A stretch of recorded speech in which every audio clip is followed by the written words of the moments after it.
CJ റോയിയുടെ മരണത്തിലേതാ confident ഗ്രൂപ്പിന്റെ വിശദമായ പ്രതികരണമാണ് നമ്മൾ കണ്ടത്. കുടുംബം തകർക്കുന്ന രീതിയിൽ ചില യൂട്യൂബർമാർ വാർത്ത ചെയ്യുന്നുവെന്ന ആരോപണം പറഞ്ഞുകൊണ്ടാണ് MD വാർത്താ സമ്മേളനം തുടങ്ങിയതും. മരിച്ചയാളെ പോലും വേട്ടയാടുന്നത് അംഗീകരിക്കാനാകില്ല.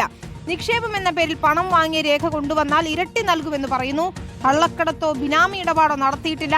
കമ്പനിക്ക് ഉപഭോക്താക്കളോട് ഉത്തരവാദിത്തമുണ്ട്. ഉപഭോക്താക്കൾ ആശങ്കപ്പെടേണ്ട സാഹചര്യമില്ല എന്നും TA ജോസഫ് പറയുകയാണ്. മാത്രമല്ല ആദായ നികുതി വകുപ്പിന്റെ സമ്മർദ്ദം ഉണ്ടായിട്ടില്ല എന്നുകൂടിയാണ് പറയുന്നത്. സഹോദരൻ പ്രതികരിച്ചത് വൈകാരികമായിട്ടാണെന്നും ഉദ്യോഗസ്ഥരുടെ പീഡനം നേരിട്ടിട്ടില്ല എന്നുകൂടി MD TA ജോസഫ് പറയുന്നു. വിരലിലെണ്ണാവുന്ന യൂട്യൂബേഴ്സ് ഈ റെയ്ഡിനെ കുറിച്ചും അതുപോലെ കമ്പനിയെ കുറിച്ചും പ്രത്യേകിച്ച് മരിച്ചുപോയ ചെയർമാനെ കുറിച്ചും വളരെ മ്ലേച്ഛകരമായ രീതിയിലുള്ള റിപ്പോർട്ടിംഗ് ഒക്കെയാണ് ചെയ്തുകൊണ്ടിരുന്നത്. ഞങ്ങൾ ഒരു വിധത്തിലുള്ള കള്ളക്കച്ചവടവും ഇവിടെ ചെയ്തിട്ടില്ലെന്നുള്ളത് എല്ലാവർക്കും തന്നെ അറിയാവുന്ന ഒരു ആളുടെ പൈസ വാങ്ങിച്ചിട്ട് ഞങ്ങൾ സജോ ദേവസിയാണ് വിശദാംശങ്ങളുമായി ചേരുന്നത്. സജോ, സുദീർഘമായ വാർത്താ സമ്മേളനമായിരുന്നു. അതിൽ അദ്ദേഹം പ്രധാനമായും പറഞ്ഞു വെച്ചത് ഈ IT വകുപ്പിന്റെ ഉദ്യോഗസ്ഥരുടെ സമ്മർദ്ദം മൂലമാണ് ഇത്തരത്തിൽ ജീവൻ ഒടുക്കിയതെന്നതിലെടുത്ത ആരോപണം ശരിവെക്കുന്നില്ല. മാത്രമല്ല സഹോദരൻ്റേത് വൈകാരികമായ പ്രതികരണമെന്ന് പറഞ്ഞ് തള്ളുകയുമാണ്. മറ്റ് കോൺഫിഡന്റ് ഗ്രൂപ്പിനെതിരെ ഉയർന്ന ആരോപണങ്ങൾ, പ്രത്യേകിച്ച് യൂട്യൂബ് ചാനലുകളിലൊക്കെ വന്ന അധിക്ഷേപം, അതിനെ പൂർണ്ണമായും തള്ളുകയാണല്ലേ? വിനീത, 1 മണിക്കൂർ നീണ്ട വളരെ സുദീർഘമായ വാർത്താ സമ്മേളനമാണ് confident group MD TA Joseph നടത്തിയത്. അദ്ദേഹം അതിൽ പ്രധാനമായും ഊന്നിയത് പലതരത്തിലുള്ള വ്യാജ പ്രചാരണങ്ങൾ സമൂഹ മാധ്യമങ്ങൾ വഴിയും ഓൺലൈൻ മാധ്യമങ്ങൾ അല്ലെങ്കിൽ യൂട്യൂബ് വഴിയും ഒക്കെ വ്യാപകമായി പ്രചരിപ്പിക്കുന്നുണ്ട്. അതെല്ലാം വാസ്തവ വിരുദ്ധമാണ്. സാമ്പത്തിക ബാധ്യതയുണ്ട് എന്ന പ്രചാരണം വാസ്തവ വിരുദ്ധമാണ്.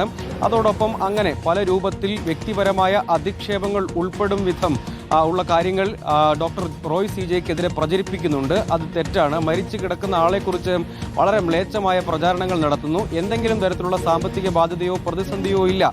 നിക്ഷേപകരും ഉപഭോക്താക്കളും ഒരു തരത്തിലും ആശങ്കപ്പെടേണ്ടതില്ല. അങ്ങനെ എന്തെങ്കിലും പ്രതിസന്ധിയില്ല. അവരോടുള്ള ഉത്തരവാദിത്തം എല്ലാം നിർവഹിക്കുന്നുണ്ട്. നിലവിലെ ജോലികളും പ്രവർത്തനങ്ങളും ഒക്കെ നടക്കുന്നുണ്ട്. കമ്പനി വളരെ സുതാര്യമാണെന്ന് കൂടി പറയുന്നു. പക്ഷേ വളരെ പ്രധാനപ്പെട്ട ഒരു കാര്യം അദ്ദേഹം പറയുന്നത്, ആദായ നികുതി വകുപ്പിനെതിരെ എന്തെങ്കിലും ഒരു ആക്ഷേപമോ പരാതിയോ ഈ ഘട്ടത്തിൽ ഉന്നയിക്കാൻ അദ്ദേഹം തയ്യാറാകുന്നില്ല. പകരം എന്തെങ്കിലും ഒരു ഹരാസ്മെന്റ് ആദായ നികുതി വകുപ്പ് ഉദ്യോഗസ്ഥരുടെ ഭാഗത്ത് നിന്ന് ഉണ്ടായിട്ടില്ല എന്ന് പറയാൻ ശ്രമിക്കുകയാണ്. നേരത്തെ ഡോക്ടർ റോയ് CJയുടെ സഹോദരൻ CJ ബാബു ആരോപണമായി തന്നെ പറഞ്ഞിരുന്നു. അതായത് ആദായ നികുതി വകുപ്പ് ഉദ്യോഗസ്ഥരുടെ ഭാഗത്തു നിന്ന് സമ്മർദ്ദം നേരിട്ടിരുന്നു എന്ന് പറഞ്ഞിരുന്നു. അതിന് പക്ഷേ TA ജോസഫ് പറയുന്നൊരു മറുപടി ആ ഘട്ടത്തിലെ വൈകാരിക പ്രതികരണമാകാം. അത് അദ്ദേഹത്തെ തന്നെ വിളിച്ച് താൻ തിരുത്തി ആ നിലയ്ക്കുള്ള ഒരു സമ്മർദ്ദം നേരിട്ടിരുന്നില്ല. അതേസമയം എന്താണ് ഇതിൻ്റെ യഥാർത്ഥ കാരണമെന്ന് കണ്ടെത്തേണ്ടത് SIT ആണ്. റോയ് CJയുടെ ഡയറി കുറിപ്പുകൾ ഉണ്ടായിരുന്നു. ആ കുറിപ്പുകൾ, അതായത് കുറച്ചധികം പേജുകളുള്ള കുറിപ്പുകൾ ഉണ്ടായിരുന്നു. അത് കുടുംബത്തിന് വേണ്ടി അദ്ദേഹം തയ്യാറാക്കിയ കുറിപ്പുകളാണ്. ആ കുറിപ്പുകൾ തനിക്ക് കിട്ടിയിരുന്നു. അതായത് അങ്ങോട്ടേക്ക് സംഭവം അറിഞ്ഞെത്തുന്നു. പിന്നീട് അവിടുന്ന് കണ്ടെത്തിയിരുന്നു. അത് കുടുംബത്തിന് കൈമാറി. കുടുംബം അത് വായിച്ചിട്ടുണ്ട്. അതിനുശേഷം അത് SITക്ക് മുന്നിൽ സമർപ്പിക്കുകയാണ് ചെയ്തത്. ഇക്കാര്യത്തിൽ SIT അന്വേഷണത്തിലൂടെയാണ് യഥാർത്ഥ വസ്തുത പുറത്തു വരേണ്ടത് എന്ന് അദ്ദേഹം പറയുന്നു. പക്ഷേ അതേസമയം കേന്ദ്ര ഏജൻസിയെ ഏതെങ്കിലും നിലയ്ക്ക് കുറ്റപ്പെടുത്താൻ അദ്ദേഹം തയ്യാറാകുന്നില്ല. ഒപ്പം കമ്പനിക്ക് കേരളത്തിലും അതുകൂടാതെ ബംഗളൂരുവിലും ഇതിനൊപ്പം തന്നെ വിദേശത്തും പ്രത്യേകിച്ച് ഗൾഫ് സെക്ടറിലും ബിസിനസ് സംരംഭങ്ങൾ ഉണ്ടായിരുന്നു, അല്ലെങ്കിൽ അതിനുവേണ്ടിയുള്ള പല പദ്ധതികളും ഉണ്ടായിരുന്നു.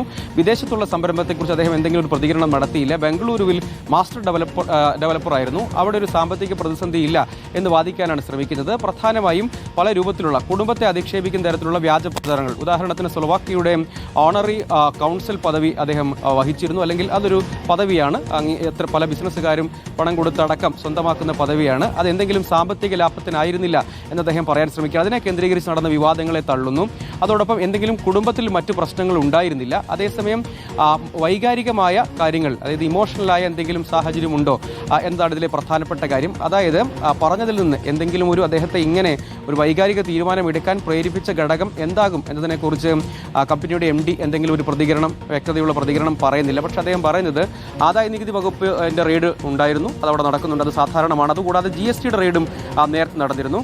എന്നാൽ എന്തെങ്കിലും തരത്തിലുള്ള കള്ളപ്പണം വെളുപ്പിക്കൽ, ബിനാമി ഇടപാടുകൾ, ഇത്തരത്തിലുള്ള ക്രമവിരുദ്ധമായ നിയമവിരുദ്ധമായ എന്തെങ്കിലും ഒരു സാമ്പത്തിക ഇടപാടോ ബിസിനസ്സോ ഈ കാലയളവിൽ ഉടനീളം നടത്തിയിട്ടില്ല. എല്ലാം സുതാര്യമായ പ്രവർത്തനങ്ങളാണ് നടത്തുന്നത്. കമ്പനിയുടെ ഓഡിറ്റിന്റെ കാര്യത്തിലാണെങ്കിലും എല്ലാം വളരെ സുതാര്യമായി തന്നെയാണ് മുന്നോട്ട് പോയത്. അങ്ങനെ ഏതെങ്കിലും തരത്തിൽ ആശങ്കപ്പെടുത്തുന്ന അല്ലെങ്കിൽ കമ്പനിയെ സംബന്ധിച്ചിടത്തോളം എന്തെങ്കിലും തെറ്റായ നിയമവിരുദ്ധമായ വ്യാജമായ അല്ലെങ്കിൽ മണി ലോണ്ടറിംഗ് ഉൾപ്പെടെയുള്ള എന്തെങ്കിലും കാര്യങ്ങൾ ചെയ്തിട്ടില്ല എന്നുൾപ്പെടെ വാദിക്കാൻ ശ്രമിക്കുകയാണ്. അതിൽ ഏറ്റവും ശ്രദ്ധേയമായ ഒരു കാര്യം ആദായ നികുതി വകുപ്പിനെതിരെ എന്തെങ്കിലും ഒരു പരാതി ഉന്നയിക്കുന്നില്ല.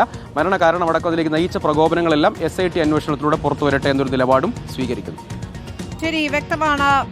സജോ ദേവസ്യാണ് വിശദാംശങ്ങൾ നൽകിയത്. മംഗളൂരുവിൽ നടന്നത് പതിവ് പരിശോധനയാണെന്ന് പറയുകയാണ് കോൺഫിഡന്റ് ഗ്രൂപ്പ്. മാത്രമല്ല IT വകുപ്പിനെതിരെ ഉന്നയിച്ച ആരോപണങ്ങളിൽ നിന്ന് പുറകോട്ട് പോയിരിക്കുന്നു എന്നതാണ് ഏറ്റവും പ്രധാനപ്പെട്ട കാര്യം. സജോ ദേവസ്യാണ് വിശദാംശങ്ങൾ നൽകിയത്.